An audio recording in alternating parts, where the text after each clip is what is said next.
This is the Neighborhood Connect podcast, and I'm Paul Young, the Director of Housing and Community Development. And I'm Joyce Cox, the Neighborhood Redevelopment Manager for Housing and Community Development. This is brought to you by the City of Memphis Division of Housing and Community Development. So, Paul, tell us, why are we here today? We are here because we want to try new ways to inform the community on all of the great things that are happening in neighborhoods throughout this city. We also want to figure out ways to make resources more available and figure out more and diverse ways to communicate with the public. So, in my mind, there are so many different mediums that we can take advantage of to get the word out whenever we have different funding opportunities available, which we'll talk about today with today's episode. But when we have significant initiatives that are going on, Mayor Strickland has done a lot of work in his early tenure to try to reach out to the community and make sure that their voices are being heard, and this is really an effort to respond to their call to action. So today we are going to be talking about Show Me the Money. That's the topic for today's episode. Show Me the Money. We want to talk about how to make resources available, specifically through the Division of Housing and Community Development. And we have a couple of great guests today, two individuals that I know are doing great work in this community. We have Ms. Tanja Mitchell from the Uptown community. She's the Uptown coordinator. And then Mr. Albert Richardson, who's the executive director of the Cocaine Alcohol Awareness Program, CAP, as he's more affectionately known for, and all of the great work that they're doing in this community. We're also going to have Ms. Felicia Harris come in and talk with us as well. Okay, and I do believe I'm supposed to talk about the neighborhood programs that we have at the division. You are. Please, you definitely will. And I'm excited to be here with you today. I think this is going to be a great opportunity, not just today's episode, but in the future. I think this is going to be a great opportunity for us to communicate with the public, and hopefully we get a lot of traction with this. You are listening to the Neighborhood Connect podcast, brought to you by the Division of Housing and Community Development for the City of Memphis.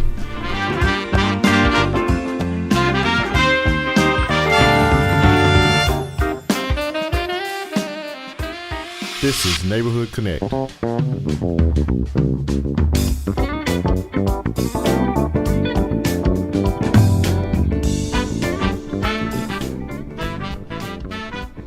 This is the Neighborhood Connect podcast. I'm Paul Young. And I'm Joyce Cox. This is brought to you by the City of Memphis Division of Housing and Community Development. So, Joyce, I know this is an exciting time right now to talk to our next guest, and I want to let you introduce her since you know her so well. Yes, Ms. Tanja Mitchell, who is the Uptown coordinator for the Uptown community. She also is housed in the Uptown Resource Center, and she's a great asset to the community. Tanja, welcome. Thank you. Thanks for having me. Thank you for being here today, Miss Tanja. Thank you. You were one of the first people I met when I got into this role, so I'm That's excited to be here with you today. Why don't you tell us a little bit about what you do in the Uptown community? I have lived and worked in Uptown for over 10 years. Paul, as you know, back in 1999, Memphis Housing Authority was awarded a $35 million HOPE 6 grant for the redevelopment of the former Hurt Village public housing complex. Since 1999, the developers, with City of Memphis, Turley and Bells, have built over 712 multifamily units, 302 single-family homes, and over 113 rehabs in the Uptown area. That's great. Now, as a resident of Uptown, what does that mean as someone that lives in Uptown? Since 1999, what has changed for your community? Oh my God, since 1999, so much has changed in Uptown. The first thing that has changed is the look of the neighborhood. You no longer have rundown public housing units. You have single-family homes, multi-family homes, apartments. You have a mixed community. You have the old people who lived in Hurt Village. You have the newcomers like myself. Behind me, a pediatrician lives behind me. I live next door to a public housing resident. So it is a good mix of residents in Uptown. Well, Tanya, I know we've had several conversations around some projects that you're doing in the community. Can you tell us about, let's say, I think it's the community gardens that you have? I can tell you about the community gardens, but I want to first tell you about yesterday we held our 10th annual Uptown Chili Cook-Off. Oh. And it started as an idea. I was like, now what can I do to get all these different type of personalities together? And food is always the common denominator. Mm-hmm. So yesterday we celebrated our 10th annual Uptown Chili Cook-Off. And the residents have a chance to win prizes and money and, most of all, bragging rights. So that's always a good event. Our judges for yesterday, Shelby County trustee David Lenore, he was a judge. Bud Chittum, he owns a lot of restaurants downtown. Henry Turley and some of the sponsors were our judges. And we just had a good time. And it's good for the residents to see that city leaders and officials care about what goes on in the community. Right. Paul, we like chili, don't we? We do. Yeah. Next time I'll I have need your an judge invitation. next year. Yeah, most definitely. So if you could tell us a little bit about some of the pressing needs in your community. Well, like I said, we built over 302 new single-family homes, but we build around existing homes. So there are some homes in the neighborhood that are in need of repair. Maybe not major repairs, but small repairs.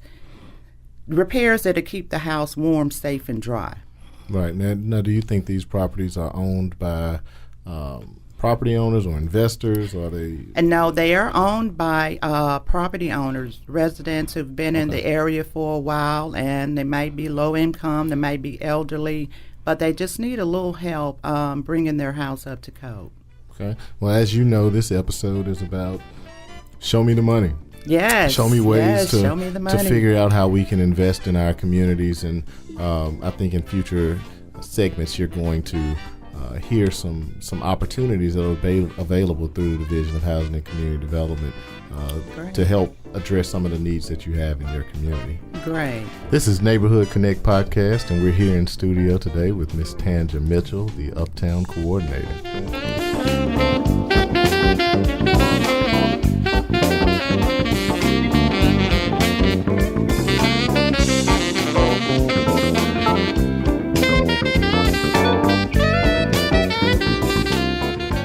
This is Neighborhood Connect.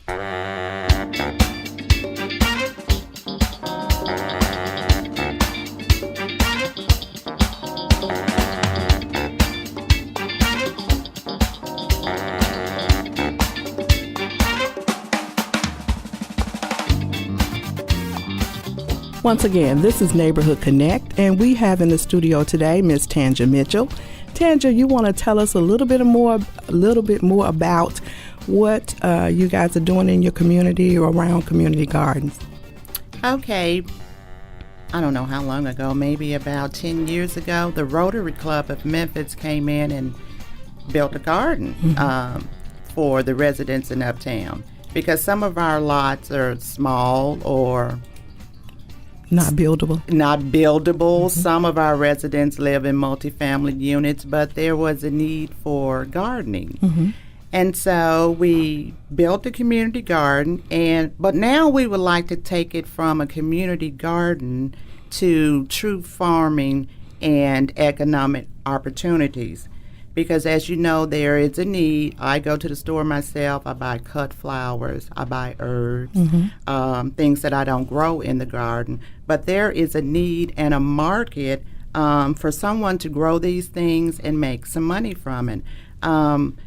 I read this book called Gangster Gardeners. Gangster Gardeners. And I was like, wow. So it was based out of L.A., and what happened was this guy created a garden for the Crips and the Bloods. You know, when they got out of jail, they would have something to do. So they would grow vegetables, flowers, and then sell them and make some money.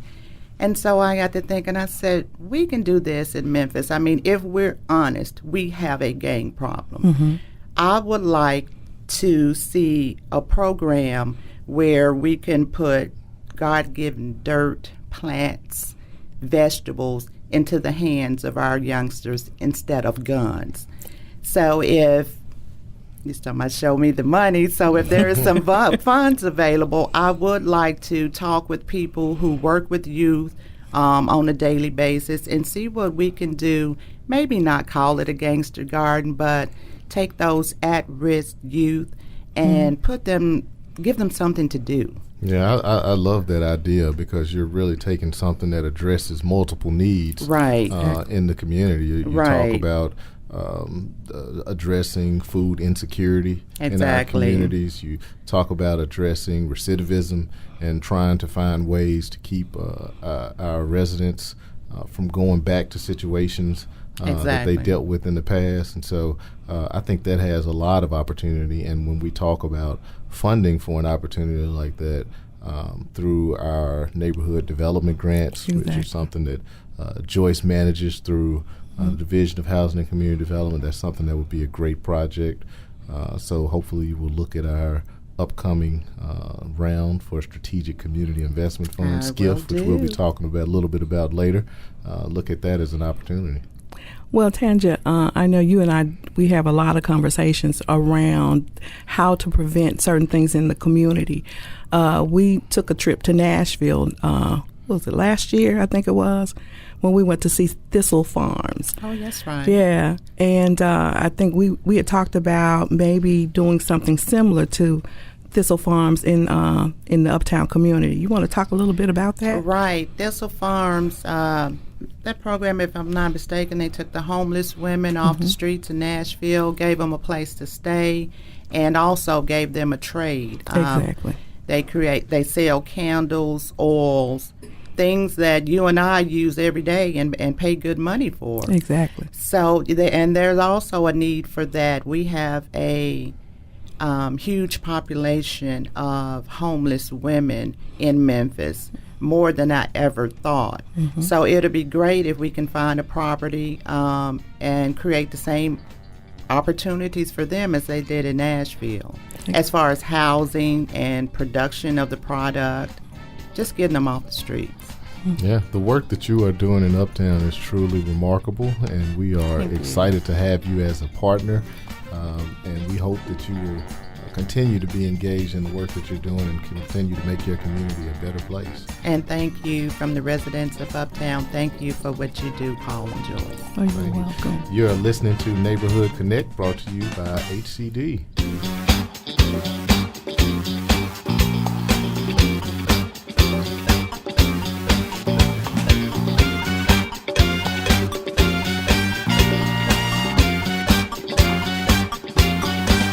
This is Neighborhood Connect, brought to you by the Division of Housing and Community Development.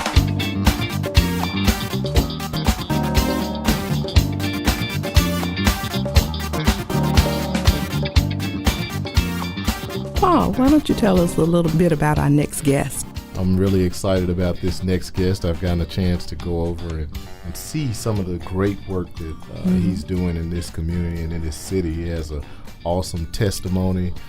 The work that you do is really touching the lives of many people. And so I'm excited to have Mr. Albert Richardson here. He's the executive director of the Cocaine Alcohol Awareness Program. Thank you for being here. Well, thank you for having me, Paul. Yeah. Joyce. Thank you. So won't you tell us a little bit about your testimony and what got you into this work, and what do you guys do? Yeah. Well, I'll tell you first what we do. And we provide behavioral health services, and we have an array of behavioral health services ranging from primary health down to medical detox, residential services, outpatient. We do medication-assisted treatment. We have a whole range. We provide about 245 residential beds on any given night. We have about 7 locations in the city, and we do permanent housing as well. Okay. And what got you into this work? Well, let me go into that now. Okay. In the early 80s, Paul, one of the things that African Americans experienced in the neighborhoods was when they got addicted to different substances, the difficulty in finding treatment that was culturally sensitive to their needs. In 86, I experienced that same thing, the devastation of chemical dependency, and sought out treatment. And during that period of going through treatment, I realized that it was nothing that addressed the culture of our people. You were told, okay, you need to pack up and leave from the community. Well, most of us couldn't do that. So when we got out of treatment, it was a couple of other guys with me and one lady who decided we need to do something different about this. We need to address the needs specifically with the African American population, the communities in which we came from. And hence we decided to come up with CAP. And that was a way to address those needs, to be sensitive to the culture that you're dealing with. So initially we started out to deal with the epidemic that was taking place related to crack, cocaine, and alcohol in our communities. Heroin was another big deal that we were addressing. In doing that, we began doing things specifically, Joyce, as you may know, out of a backpack. And that was almost 30 years ago. Well, actually 30 years ago. And we're going into the 31st year. So what that was a tragedy and then an opportunity. That turned into a blessing, absolutely. One of the things that we began to do was to have people call into initially, an answering machine. If you guys remember back, they didn't have phones that we can carry then. Phones looked like walkie-talkies for Army members. So we had the recorders that people would call in, leave their issues. We would call them back after work. We all had jobs that we worked full-time, and we began to move from there. And we went to outpatient services. Well, we opened up our first location right there at 1656 Lamar. If you may know where that is, it's between Kyle and Willette.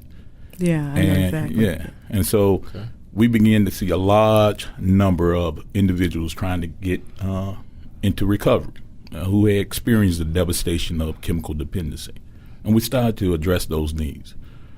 From that, we began to work on our licenses and so forth, and we became one of the most cutting edge, and I don't say that because I happen to be proud of the organization, but we began to do some of the cutting edge things and evidence-based things and practices that people were doing around the country, dealing with that population, dealing with the people that we serve, and we branched out into homelessness, and everything interconnects with what we do.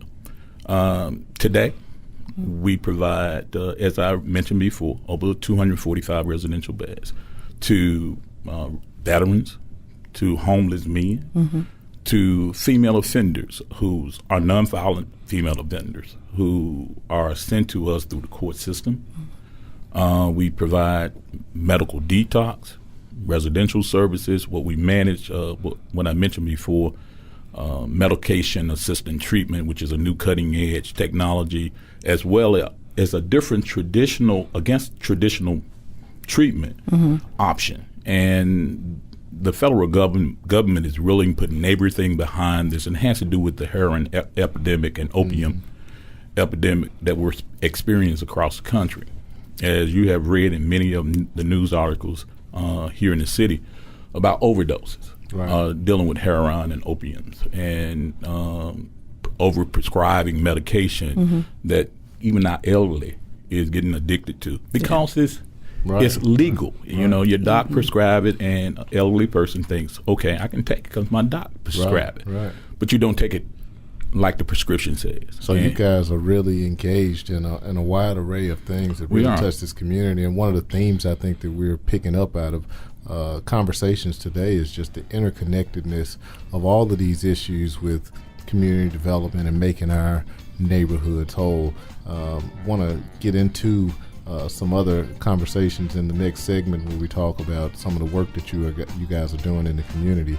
But before we get there, wanted to just thank you for being here and giving that testimony, because I think it's really awesome to have someone like you step up, take ownership of these issues, and really do something about it. Well, thank you, Paul. You are listening to Neighborhood Connect, brought to you by Housing and Community Development.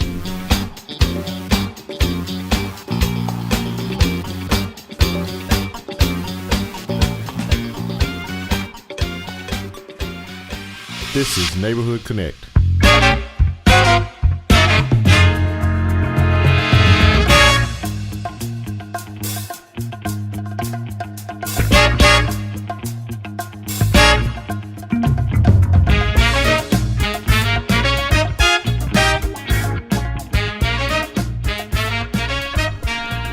Welcome back. You're listening to the Neighborhood Connect with Paul Young and myself and Mr. Albert Richardson.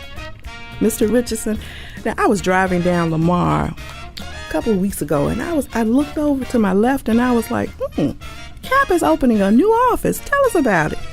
All right, Joyce, I think you're talking about our Wellness Center. Okay. The Wellness Center is going to open sometime this year, before the year is. And it's designed to have our population come in to get medical services, but also directly to medical services, but also get nutrition services, to be able to work out, have an instructor, do aerobics, learn about their physical makeup, and how to keep themselves healthy, how to eat, the kind of diet they should use, and it'll address their medical needs as well. Sounds like it's a holistic approach to that. Yes, it is. So I know about at least 2 or 3 projects that you're engaged with. Can you give a little, shed a little bit of light on what you guys are doing in the Uptown community? I know we just finished talking to Tanja. I know that you guys have a development out there. What is that? You're talking about Uptown Manor, and I got to say thank you, Tanja, for the association that you guys got out there. It's really helpful. We developed, with the help of HCD, actually, some of their funds. We had a diverse a pool of funds ranging from several different federal governments and private donors, but HCD is always there in the pool. I take my hat off for you guys, to you guys for that. We provide 50 brand new units built from the ground up, called Uptown Manor, and it's for our elderly, 55 and up, and so who has low income. So their income has to be between the range of 50 to 60% AMI, and that's an average area medium income.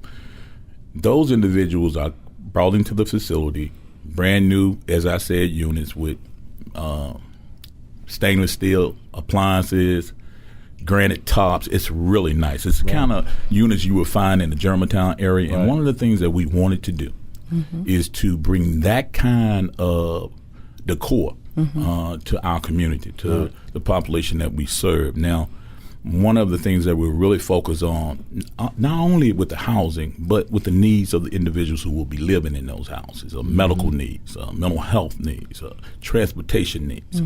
So we address that. We have case managers assigned to that to make sure that those folks get what they need.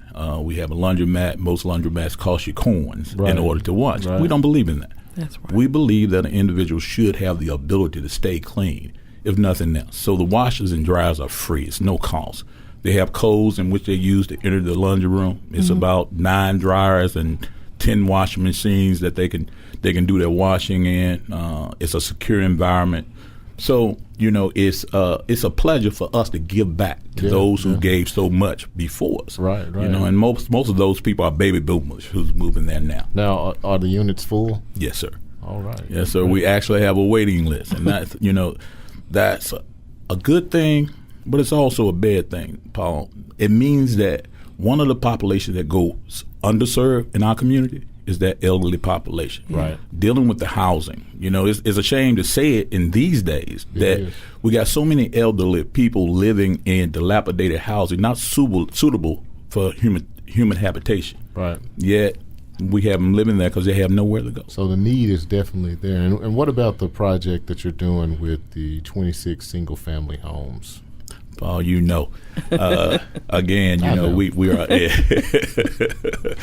we are in a partnership with HCD, your department, who has really had a focus on dealing with these needs. And we have about 27 houses that we're going to go in and renovate. And these houses are within the urban communities. If we did not do this, we'll have a lot of blight in these specific areas. And by God's grace, we're going to be able to go in with you guys' assistance to do the renovations, to get low-income families who are homeless, who can go in these properties.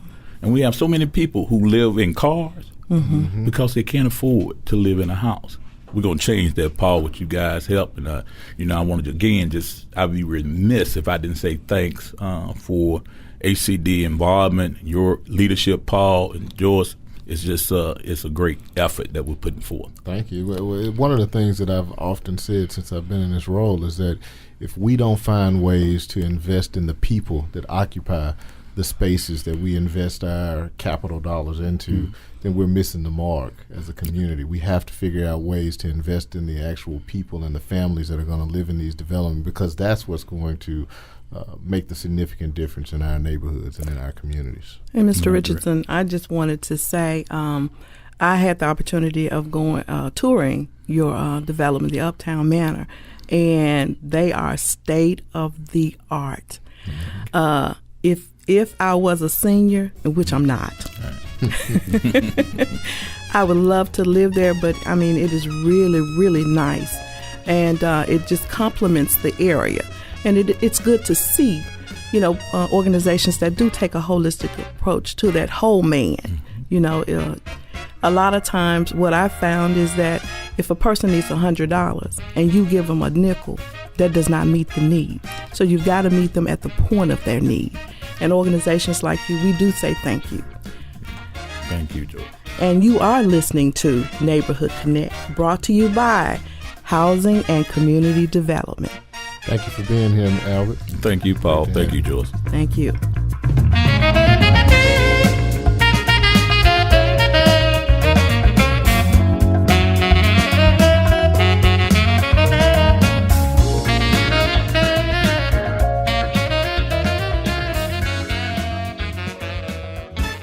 This is Neighborhood Connect, brought to you by the City of Memphis Division of Housing and Community Development.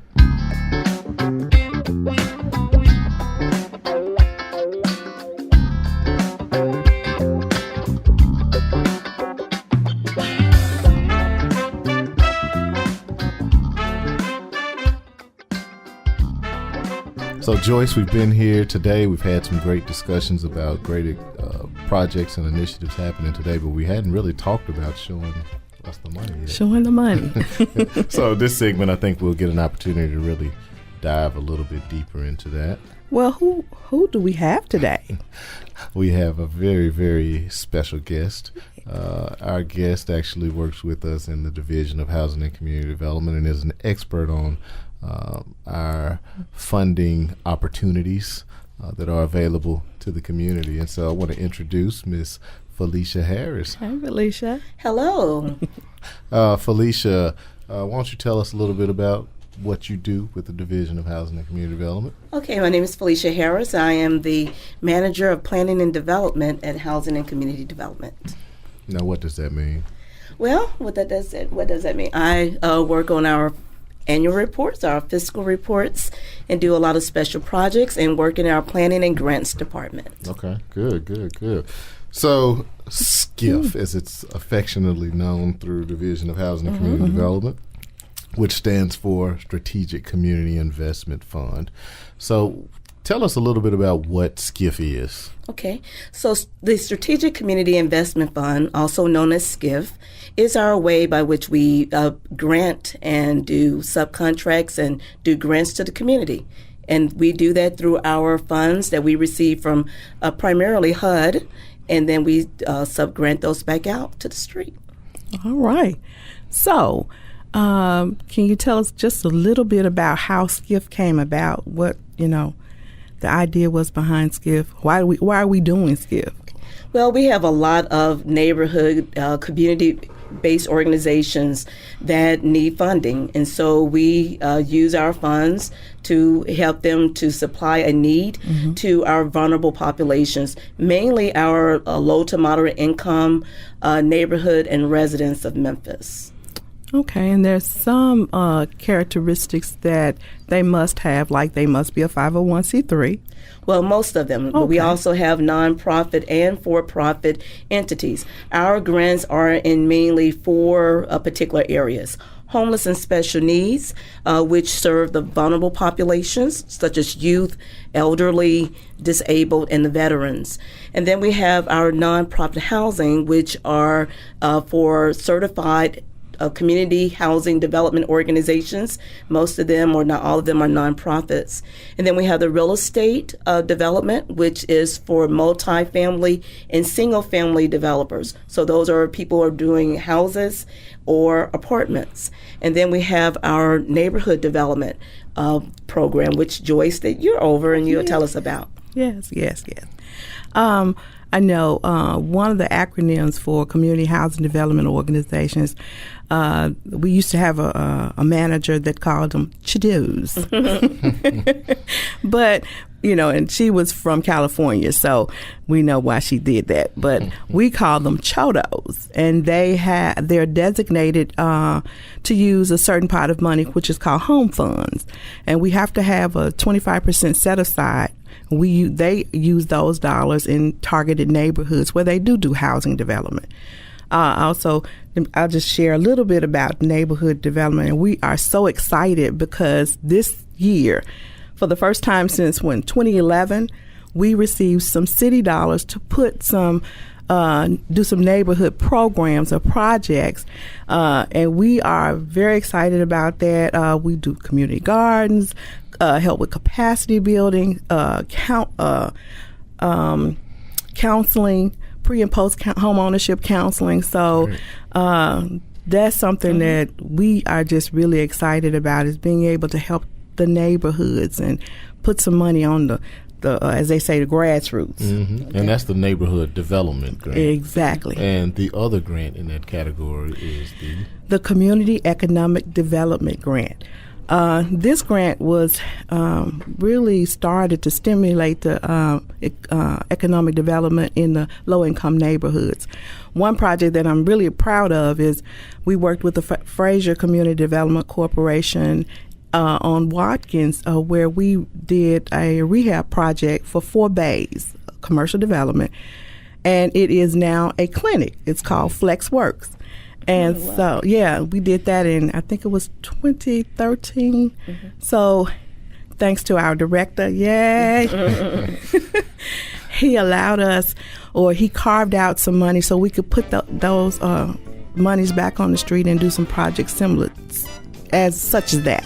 Right. Well, I think it's important that we try to improve our commercial corridors in our neighborhood, because that's the lifeblood. And if we can create opportunities for jobs to be in close proximity to where people live, then I think we will see our efforts take a dramatic turn for the better. You are listening to Neighborhood Connect, brought to you by the City of Memphis Division of Housing and Community Development, and we're here with Ms. Felicia Harris, who's the manager of our planning department in HCD. Hey, Felicia. Yay.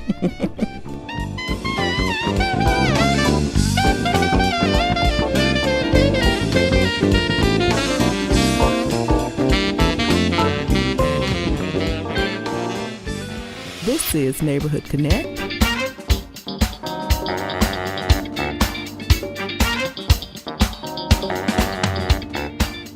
You are listening to Neighborhood Connect, brought to you by City of Memphis Division of Housing and Community Development. We're here with Ms. Felicia Harris. So, Felicia, give us a little bit more insight on some of the pots of funding that are available. That's one of the things that I hear most often when I go out into the community is, how can we get some support from the city on our initiatives? And I wanted to have you just give a little bit more detail on some of the pots. Joyce hit on some significant opportunities through neighborhood development grants, as well as the community economic development grant. But what other things are available? Oh, well, great. I mean, as you know, people and organizations are always looking for funding. Okay, so we have the Emergency Solutions Grant that is out of our Homeless and Special Needs Department.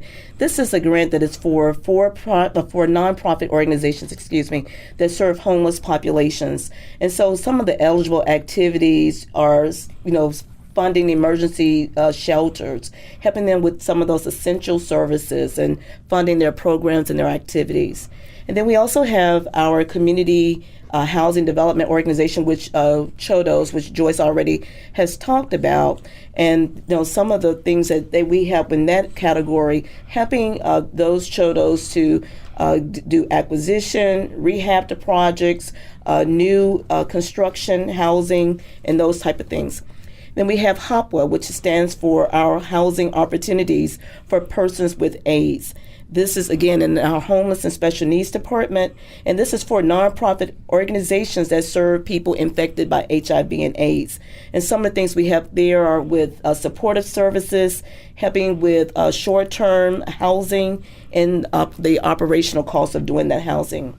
And then one that comes up every other year is our community service grant, very much like the program that Joyce does, but this is a program, again, that's federally funded, that comes up every other year. It's a 2-year program, and this is our year to do that.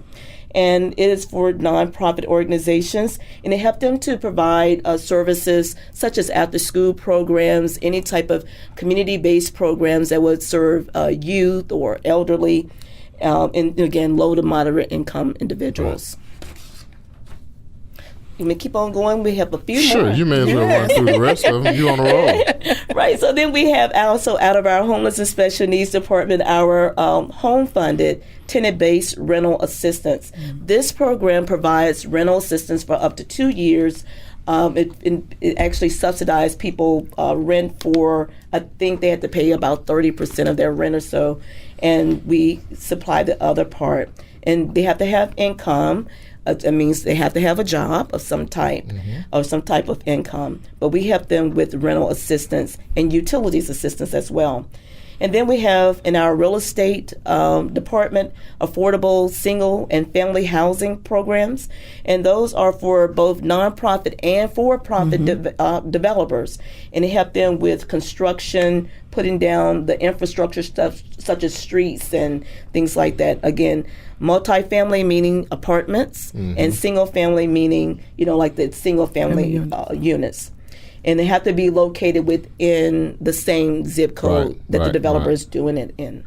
And with that funding, a maximum available per project is $750,000. Okay. So the developers have to come with, some financing, already in place. We won't be the only money at the table. Exactly. Our money is meant to fill a gap. Right. A gap filler. to fill a gap. And then we have the home match for housing for homeless and special needs populations. Again, this is for nonprofit organizations who serve homeless and other special needs populations. And again, this helps with construction and rehab of rental property. And then Joyce has already told you about the two that she oversees, our neighborhood development program and our community economic development program. So these are very, very significant programs and resources, but obviously they're only a drop in the bucket with regards to the need in the community. What would you say to one of the other things that I hear when I talk about all of these programs is that it's very complicated and cumbersome and bureaucratic and all of these acronyms, and is it difficult? What do you say to the organizations that are looking at these opportunities and are intimidated by the process? What kind of encouragement would you guys be able to give them as individuals that have both worked with the agency for some time now?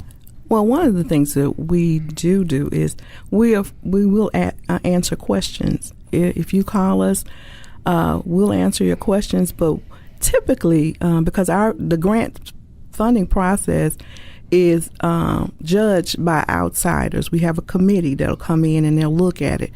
So I typically tell them, write your vision and make it plain, so that when people read it, they capture what you're trying to do. And make sure your numbers add up. Yeah, very important. Very important, because they can catch your vision, but if they don't add up, then we can't fund it.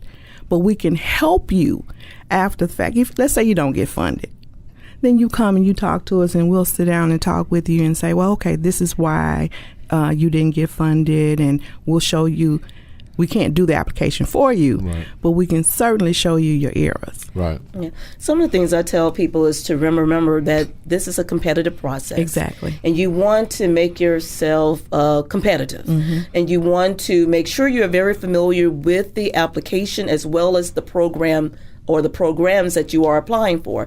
So that means you have to read read and then reread the application, and then start very early, as early as possible. Start, call and get, ask those clarifying questions that you need to ask, and just jump in, and at least try.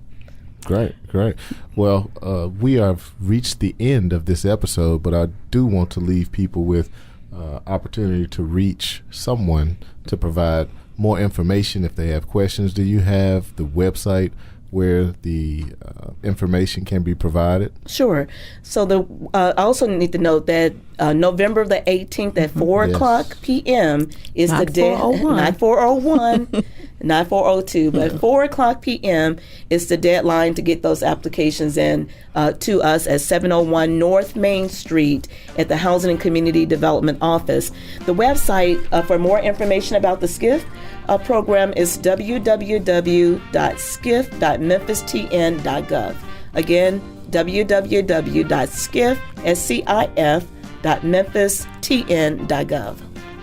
That is great. And if they need to reach someone, who should they contact? Dial 901-576-7300 and just ask for someone in our Planning and Grants office. That is great. Well, thank you all.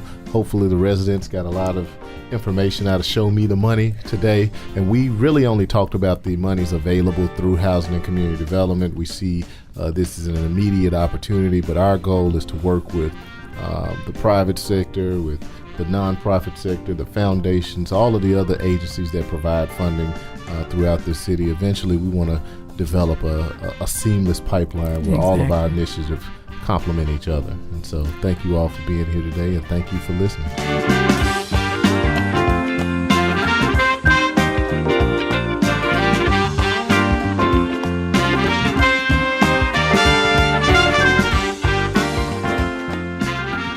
This is Neighborhood Connect, executive produced by the Division of Housing and Community Development, hosted by Paul Young and Joyce Cox for HCD, engineered, recorded, and produced by Kudzukian.